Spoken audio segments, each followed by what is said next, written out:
how long have you been a Christian? Well, that depends on the definition. So, back when I was 17, I did believe in God, I did believe in Jesus, but I never read the Bible. I knew about him, but I didn't really know him. And I was desperate. I was alone. Had been working since I was 14, and I was sleeping in my car at 17, end of my junior year of high school. And I prayed a simple prayer. I didn't want to be alone. My parents didn't care about me, so I was pretty desperate. So I prayed one of those desperate prayers, simple prayers.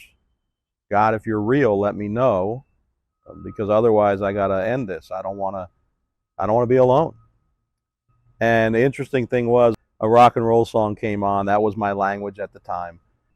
There's a line in there that says, "There's two paths you can go by, but in the long run, there's still time to change the road you're on." And so I took that as a sign and believed. I was a mere believer, but I wasn't a follower. I didn't know anything about Jesus or God. I never read the Bible. And so I was just wandering through life, working in hospitality, party lifestyle. And I think I was a marginal Christian. I was a mere Christian. I was a mere believer. Whatever you want to call it, I believe he's up there somewhere. I hope to go to heaven. But in the meantime, I'm going to work it out, struggle, take care of my business, be an adult, and I'll save my prayers for the big things. So that was 17 till 34. I believed that way. I will say I did pray a simple prayer every night before I went to sleep, no matter what condition I was in, how tired I was. I would pray what they call the acts, which is acceptance, confession, thanksgiving, and supplication. Of course, supplication is asking. I forgot what the S was, so I never asked for anything. I just acknowledged them and accepted that I was a sinner, confessed that I needed help, I needed forgiveness, and I thanked them for making it through another day, and then I'd pass out, and that was it. That was for 17 years until 34. Then I had an encounter. Now, we had hired an engineer for our .com, and it happened that his wife was a pastor. And he kept inviting me, come to church, come to church, come to church. So finally, my girlfriend at the time, future wife, we decided to go to church. They had an evangelist come in from out of town, and he was a wild guy. We started seeing these miracles happening, and I'd never seen anything like it. I was like, wow, this is some real stuff here. People getting out of wheelchairs, and him telling them about their homes and the dresser with the door that doesn't close all the way, and there's a piece of paper in the back of the drawer, and that's the paper they've been looking for. And I thought, wow, that's pretty cool. I mean, how does he know all these things? And of course, his explanation was, God told me. He called everybody up. There was 1,000 people there. He said, oh, I'm going to pray for everybody, lay hands on everybody. And I didn't know what that meant, but I figured I was there. I might as well get in line. And I had an encounter with God, a powerful encounter.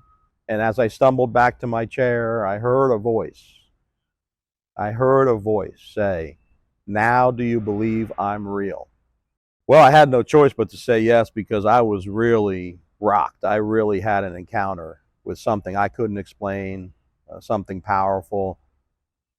And I had to admit it was God, and God was real. He wasn't just up in heaven. He wasn't just in the book. He wasn't in the Bible. He was real. And he was real in my life. So I said yes. And that day I became a follower. That day I became a follower. I started to read the Bible. I started to pray, and I started to invest a lot of time in that relationship. I started to give up a lot of things. Gave up the rock and roll music, gave up the lifestyle, gave up the beliefs, gave up a lot of things, because I was determined to follow Jesus. And he said, if you want to follow me, you have to leave all. If you want to follow me, you have to count the cost. I began to count the cost, and I realized that he was real, and that he wanted everything. He wanted all, my whole life, and he would give me access to all that he had. And he had more than I had. He was greater than I was. He was more powerful than I was. Remember, I was on my own my whole life since I was 14. So now I'm 34 and I realize, okay, I've done the best I can do on my own. And now he just wants everything that I have, including the .com business, because we still had that going. And he wanted that. That was what he required, that I surrender that dream, that vision, those almost 3 years of working 18 hours, had to give that to him. And on top of that, had to agree to reconcile with my father, who I'd been estranged from. And that was a big thing. I mean, that was my mountain. That was the most difficult thing I had to do. But just 2 days after that initial encounter, he took me to that point, and that's a whole nother story. But I surrendered the dream for the .com. I gave them all. That was everything I had, my identity, my everything I'd worked for. I gave all that up. And I gave up the anger, the pain and suffering that I had. I was 34. For 20 years, I carried pain from my past. I carried anger and a frustration and all the negative emotions you could have. I carried those for 20 years. And he wanted those too. And so he led me in a few steps where I was able to reconcile with my father. And then his love began to flow through me. And I loved my father. And if you knew the story, you'd be amazed that that could happen. But it was a miracle. It was a miracle in itself.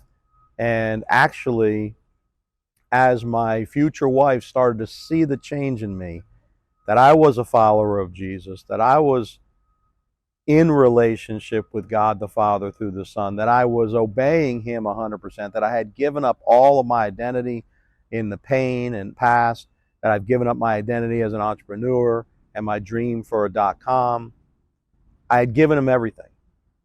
And I began to reconcile with my father and love him and pray for him. And because of that transformation that happened really in just a matter of weeks, my future wife got saved and became a follower of Jesus because she saw the miracle transformation that happened in my life. She knew it wasn't me. I wasn't the same guy she had known for 3 years. I was still ambitious and still driven and still wanted to succeed and still somewhat independent, but I knew one thing: I had to give God everything he asked for. And because of that, I became a follower. I was a mere believer for 17 years, and now I've been a true follower, which means giving up 100%, becoming like a little child, trusting God for everything: Papa God, Daddy God, Pi, Abba if you speak Hebrew. But trusting him as a little child for everything changes your life, makes you a follower of Jesus. Because remember, Jesus said, I only say what I hear the Father say, I only do what I see the Father do. And when we get to that level, when we break it down and we just say, I just want everything, and I'll give you everything, then we become a follower. And so that's been now 23, almost 24 years that I've been a follower. But I was a mere Christian, a mere believer for 17. And although I had some good success, I also had some decent failures. And now, following Jesus means even when times are tough, there's wins. Because he's guiding and directing everything I do. He's not surprised at the wins, and he's not surprised at the failures. He's not disappointed that I made a mistake or things didn't work out. I might be, but he's not surprised because he's in control. He's in control. I am responsible. And I often say this. People say, well, is God in control or are we in control? Well, God's in control just like a restaurant owner is. And they hire a manager to be a steward over the operations. So God is like the owner of a fine restaurant who invests in the restaurant to get the results. But the restaurant manager is the steward, and we're like the restaurant managers. We're responsible, but we're not in control.